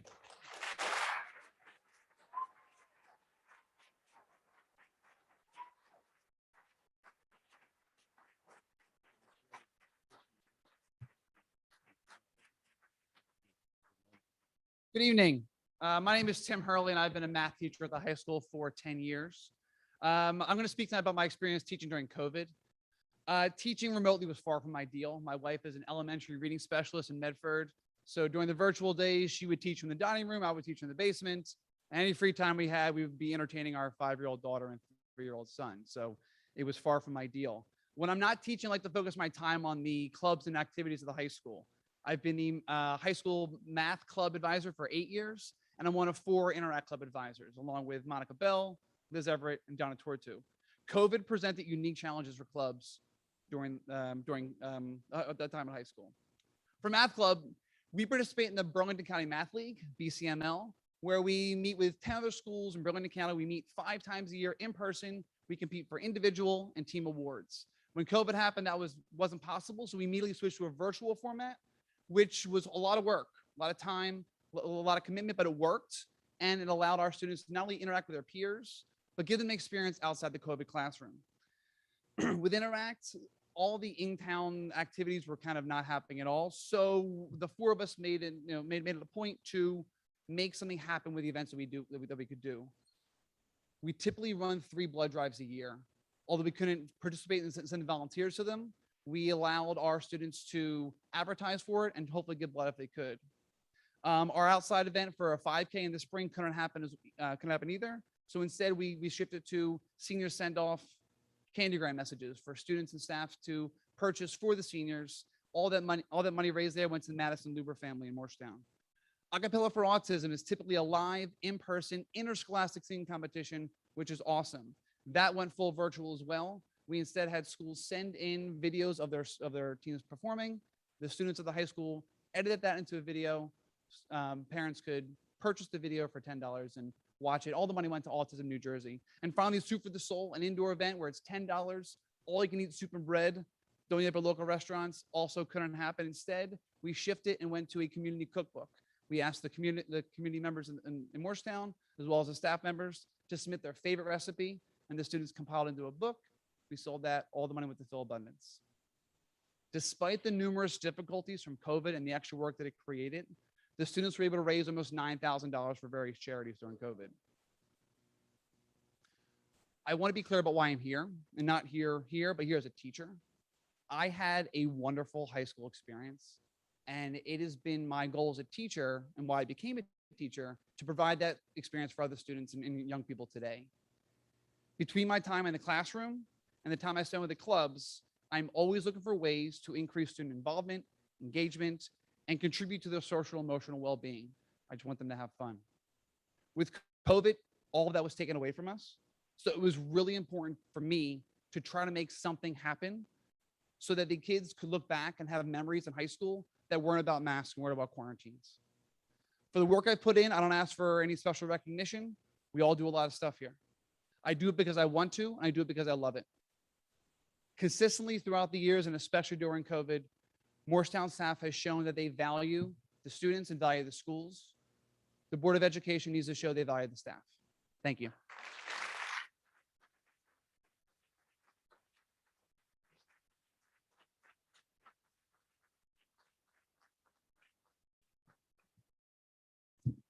Good evening. My name is Norma Towns Gonzalez. I've had the privilege of working with the children of this community and with the talented, dedicated staff at South Valley for over 20 years. I am proud to be a paraprofessional who works with an amazing 3rd grade team, and we help to ensure the success of our children. Here in Morristown, we have high standards for our students. I do, you do, and the parents do. The parents of Morristown moved to this community because they value a high-quality, individualized education for their children. To continue to provide a high-quality education for the children of this district, it's important to maintain all of the integrants that have kept the Morristown School District at the top of the rankings in education. It is essential to invest in experienced, high-quality paraprofessionals. Your para staff are highly trained professionals with college degrees, certifications, and have years of professional development that were investments by this district. We provide a safe and secure learning environment for your children. We have an integral knowledge of our students, our teachers, and our schools from our years of experience. We work collaboratively with our staff, our administration, and with each other. We are responsible for the instructional support of the students in their academic progress. We guide them towards independence and proficiency in accordance with their IEPs. We stand in for our teachers when they're required to attend student-related meetings, and we also support the substitute teaching staff who aren't familiar with the daily routines and the special needs of our students. We're helping our students to develop and cultivate their social skills because after all, they haven't been around each other for almost 2 years. For 2 years, we were always there for emails, Zooms, Google Meets, breakout rooms, tech support for students and parents, crash courses in computer apps, lesson prep, supporting parents who were juggling home, school, and work all at the same time.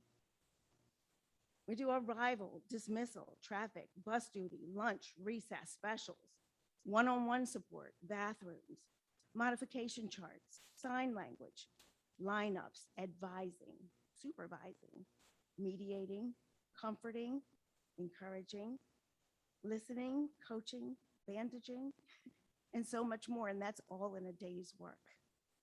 By underinvesting in the people who support your children, you're removing handholds that your students rely on today. You can make the choice to underinvest in support staff, but not without a price. If you want exceptional, high-quality education for your students, then I urge you to continue to invest in the passionate, experienced paraprofessionals who work today in your district. We try a lot of things to improve achievement in our schools, and this is one of the things that works. Consistently through the years, and even more so through the pandemic, Morristown staff members have demonstrated that they value their students and their schools, and the Morristown Board of Education needs to show that they value their staff members. Thank you very much.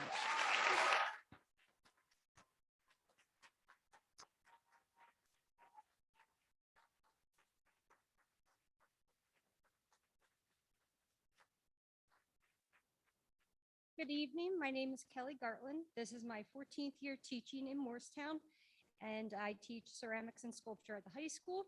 Believe it or not, this is my first time speaking at the Board of Ed meeting, so bear with my nerves, and it is also a little cold in here, so I feel a little bit shaky. Suffice it to say, I also felt compelled to get up here to share with you how myself and my colleagues make Morristown and its students our priority every day, and especially over the past 2 years.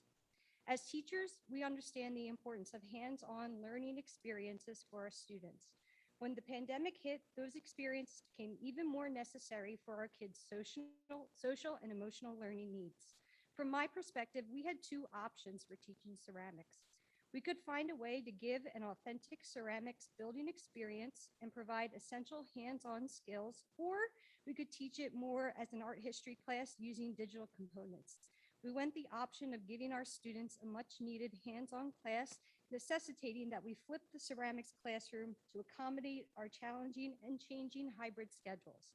Last year, students created 100% of their pottery at home, giving them time in person to glaze and get the one-on-one help with problem solving their projects. To do this, we ceramics teachers spent tens of hours outside of school cutting down materials to assemble over 300 clay kits, 100 sculpture kits, and then hand delivering them to students who had no means of transportation to pick up their supplies. We personally drove portioned bricks of clay to students on weekends and after school hours to make sure that they had the necessary materials to keep up with their classes. We spent hours upon hours after school recording and editing step-by-step instructional videos so that during our shortened class periods, we could meet virtually with students and troubleshoot any unforeseen digital issues, which there were many of.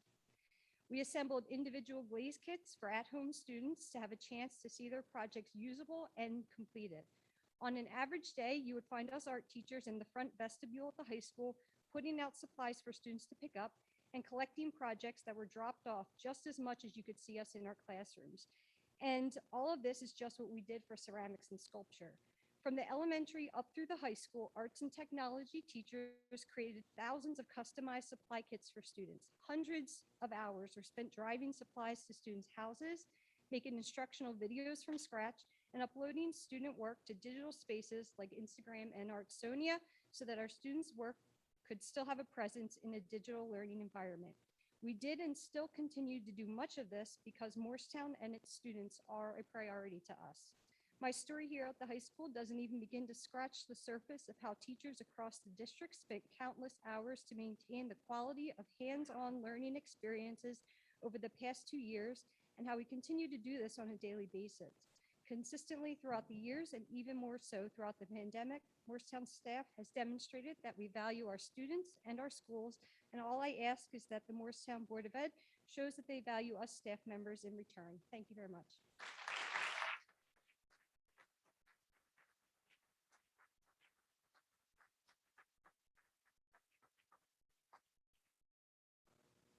Good evening. I'm Dr. Tracy Panetti, AP Biology and Honors Biology teacher at the high school. The past 2 years have been very challenging for me as a teacher. My craft is to interact with students and provide stimulating lessons, activities, and science labs. During the past 2 years of COVID restrictions with hybrid learning and social distancing, the most meaningful activities have been very limited. And I am very happy that we're almost back to normal. The struggle of the past 2 years have been very real for both myself and my students. Knowing that students are getting it is what truly fuels me on the bad days and provides the motivation to keep working harder. The appreciation of my efforts as a teacher from community members and my supervisor has kept me going. And most recently, our staff at Morristown received a letter from Mr. Volpe on March 17th, and I would like to read that for you now. 2 years ago today, I started my first day of quote virtual work, a situation that was only supposed to last 2 weeks. 2 years ago today, you did the same thing. 2 years ago today, quote, learning loss started for some of our students. 2 years ago today, teaching didn't feel like teaching anymore, and has only started feeling like what a profession used to be in small glimpses here and there. 2 years ago today, you started working harder than you ever have had before, and that continues to this day. Let me repeat that. 2 years ago, you started working harder than you ever had before, and that continues to this day. 2 years ago today, your world and the world of our students changed in ways we couldn't imagine. 2 years later, we are picking up the pieces together. I may not know you personally yet, but I know what you've been through. I also know what students have been through. And there's only one reason they're coming out on the other side of these times with any small degree of normalcy. You. You have made that difference. You have extended yourself. You have put students' needs before your own. And if that isn't the most noble of things that a person could have done over the past 2 years, I don't know what is. Thank you for all you do each and every day. Mr. Michael Volpe, Superintendent. The next day after I received this email, I was greeted at the high school with a gift from Home and School. It included green bees for St. Patrick's Day, a gift card, and a note that said, "We're so lucky to have teachers and staff like you. Thank you." And that really made my day. I actually sent a picture home to my husband. And then the same day, I also received a note, and it was from the MEA, that an impasse in negotiations had been reached, and both parties were filing jointly for mediation. I was in disbelief after all of our hard work that had just been recognized by our new superintendent. I'm asking the Board of Education to please show us the appreciation that we deserve and settle a fair contract. I appeal to each of you to take into consideration the extra efforts that teachers have made so that we can settle the contract. We would really like to get back to the business and focus on putting the pieces back together for our children. Thank you.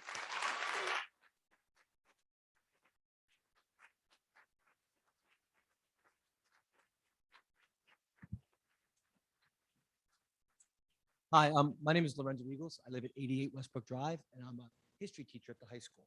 And I want to start tonight first by thanking you guys for your commitment to this community. I know that we're talking to volunteers, and I know talking to board members in the past, it has been a very difficult time for you guys as well, working through that. We recognize the commitment you've made.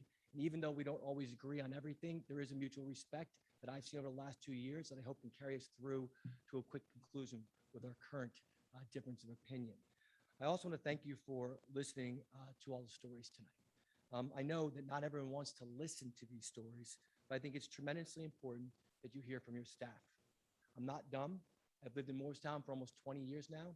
A lot of time on soccer fields, baseball fields, lacrosse fields, all kinds of places where I see lots of people. And I know the power of a negative anecdote. I know that when you live long enough in this district and you spend time on social media, you hear the stories about what we do not do. Mr. Eagles doesn't do this. Mr. Eagles can't do that. Mr. Eagles wasn't here for that. I hope today you realize that these stories show the exact opposite.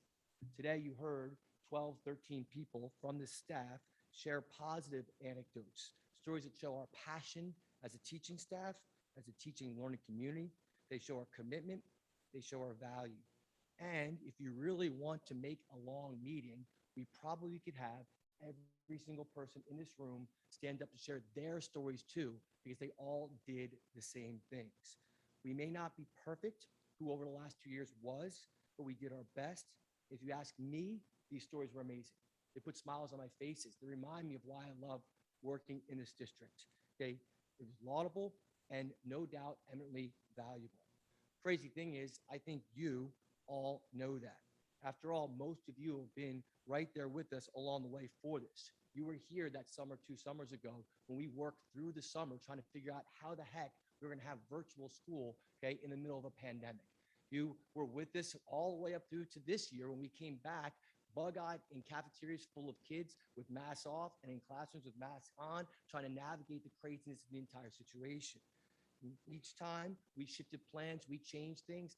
I felt confident and comfortable knowing that we were working hand in hand with the Board of Education to solve what I thought, what I know was the greatest crisis that I had experienced in my teaching career, and I think our community has gone through in a good long time as well. Of course, you praised us all the time for that.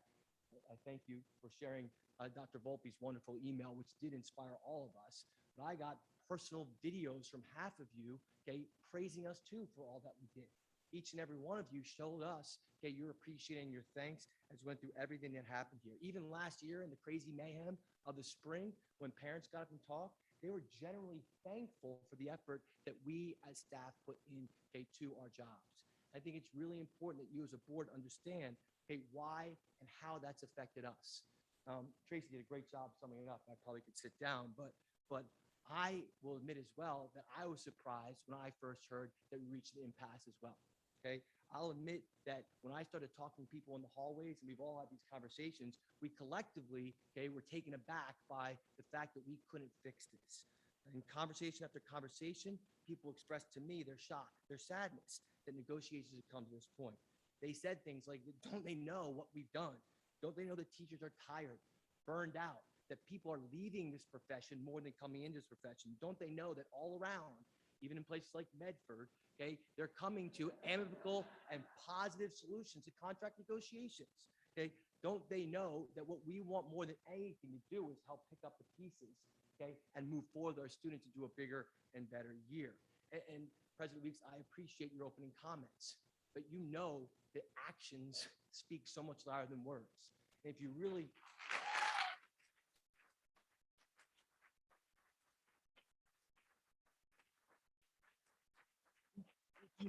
want to continue what we started 2 years ago, get a settlement as soon as possible. Please understand that this is not over. And by this, I mean this pandemic. Okay, sure, masks are going, right? You know, the pandemic seems to be slipping away, but I argue that our hardest work is yet to come. Ask anyone who's been around kids, and that's all of us, okay? And we love their grit, we love their resilience, we love their effort, we love their energy. They have inspired us. Their effort has been praiseworthy. But if you've been with kids, you know, okay, that the pandemic has negatively impacted learning.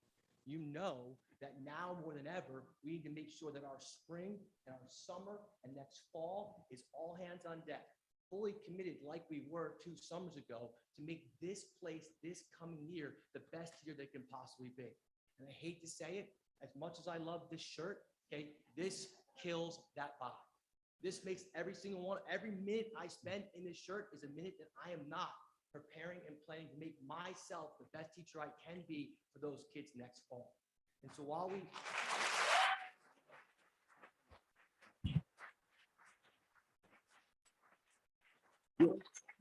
We're at about 5.5 minutes. Thank you very much. Thank you, Mr. Eagles.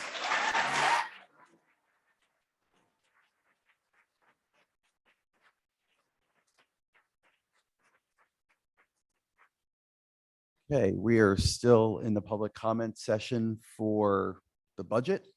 Any other public comment on budget items? Okay.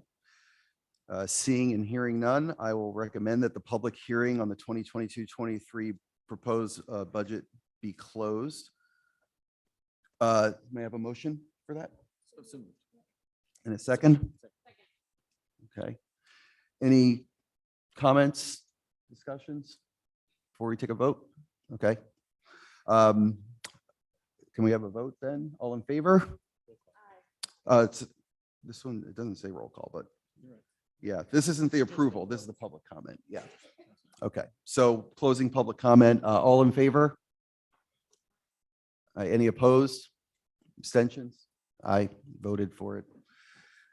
Okay, public comment on the budget portion is closed. So now we'll move on to the adoption of the final budget for 2022-23. So it's all stated here. May I have a motion to approve the budget as noted here in the agenda? I'll take that motion now. Second. Okay. All in favor and yes. Okay. Let's do a roll call vote, please. Dr. Alberti. Mrs. Arcaro Burns. Yes. Mrs. Fowles Macaluso. Mrs. McCopolis. Yes. Mrs. Moreno. I'll be abstaining since I was sworn in yesterday and didn't have the opportunity to participate. Fair enough. Ms. Romano. Yes. Mr. Villanueva. Yes. Dr. Snyder. Yes. Mr. Weeks. Yes. Thank you. Thank you, everybody. That budget is approved. Okay, so now we'll move on to reports to the board. Letter A, Business Administrator, Board Secretary. There are 3 reports there. The approval of budget transfers, the approval of bills. So may I have a motion for approval of items 1 through 5?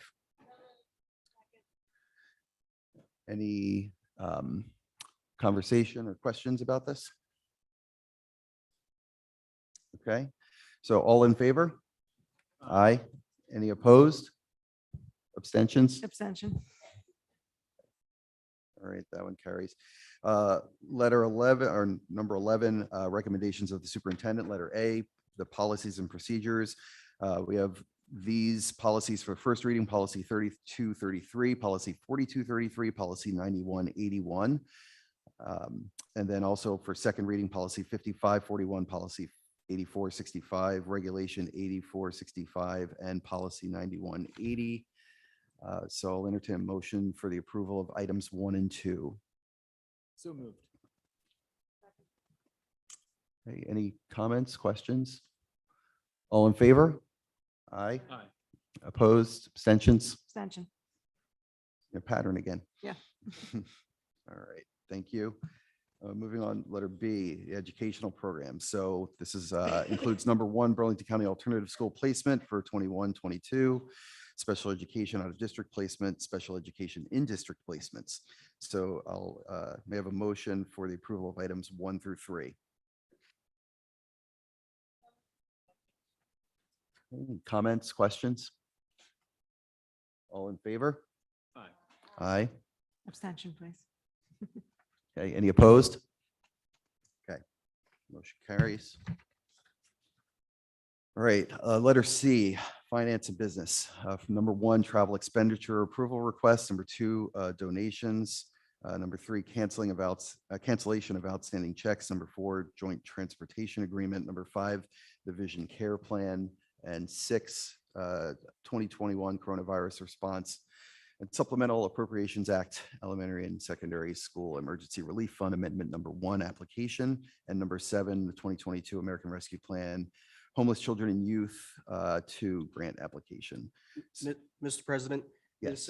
this should include the addendum as attached to. Right. 40. And then also, right, that's the codicil Correct. for the MAA. Correct. Okay, and so also including that. So approval of items 1 through 8. May I have a motion? Okay. All in favor? Aye. I'm sorry, were there any questions or comments about that? Okay, all in favor, we got that. We have the abstentions. Yes, please. Okay, and any opposed? I'll abstain to C2, please.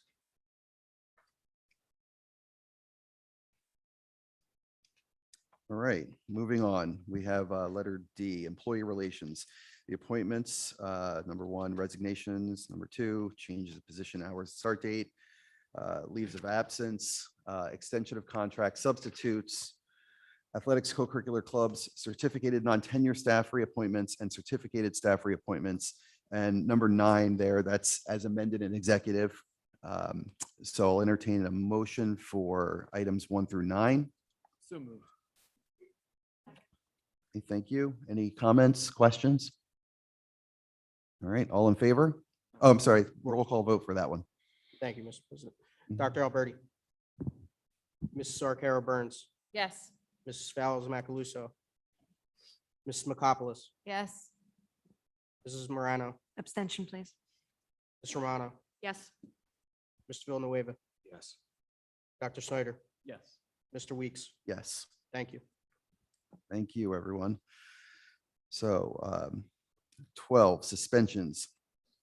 Letter A, suspensions. B, superintendent's HIB report, as discussed in last month's executive. So I have a motion for these items, please. So moved. Any questions, comments? All in favor? Aye. Aye. Any opposed? And 1 Abstain. abstention. Abstention. I got you. Sorry. No worries. All right. Number 13 is informational only with the enrollment information. Is there any old business? Okay, hearing none, moving on. Any new business? All right, now we are back to our third and final open public comment. I have a motion to enter public comment. So moved. All in favor? Aye. Aye. Any opposed? Abstentions? All right. So please, again, come to the mic. This is for non-agenda items. Please come to the mic, name, address. Okay. All right. Going once, twice. All right. May I entertain a motion to close public comment? So moved. All right. All in favor? Aye. Any opposed? Abstentions? All right. Public comment is closed. I'll entertain a motion for adjournment. So moved. Not all at once. Second. Okay. All right. All in favor? All right. Aye. Thank you, everybody. Get home safely, please.